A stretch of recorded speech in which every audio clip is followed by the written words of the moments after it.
ยิงแด้บัดหัวหน้าเอาโยกเข้าไปมาทะเลพอมันแดง เอาสีก้อนฝักให้ม้วนๆกันพี่น้องเขาก็ได้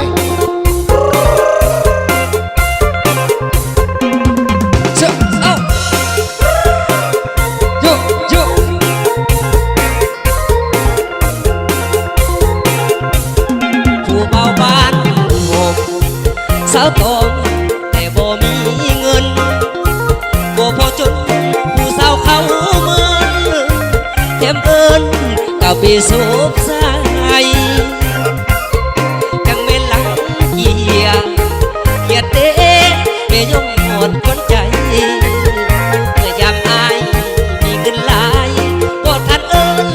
ใส่กะเข้ามาคือขับแท้สาวธนาโอ้สวนมอนถ้าบ่ฮักเป็นอย่างงามงอนมาหลอกมาหลอนให้จนหมดตัวบ่เห็นหอดสนสาวจะคนให้เลือกที่ถึงหัวเอาลูกเอาหัวบ่เห็นหัวอายเลยจากคนให้ดูตนผู้เบาบ้านโฮมโบราณมันขายเขาขายผักขายยาซื้อสุนทรหลักแล้วเซลนี้บ่เห็นหอดสนสาวจะคนตัวยามบ่มีเบาบ้านโฮมน้ำตาไหลพี่ห้องบ่มีผู้สาวบ่ห่วงผู้เบาบ้านสาวโตแต่บ่มีแฟนเป็นผู้ใดสิมาพวงแขน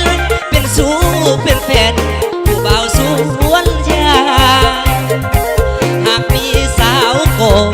สิหักตลอดจนสัวสีวาบ่ให้เศร้าแล้วมองผู้ลางถ้าได้การด่าน้องมาเป็น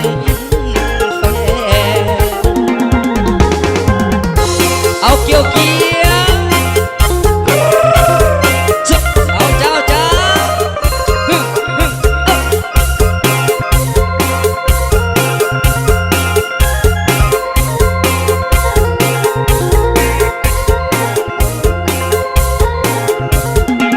ให้ดูโดนผู้เบาบ้านโฮมโบราณขายเขาขายผักขายยาซื้อสุนองละเล่เซลนี้บ่เห็นหอดสนสาวจะคนตัวยามบ่มีเอาบ้านผมน้ำตาไหลพี่โยมบ่มีผู้สาวบ่มองผู้เบาบ้านสาวโตแต่บ่มีแฟนเป็นผู้ใดสิมาควงแขนเป็นสู้เป็นแฟนผู้เบาส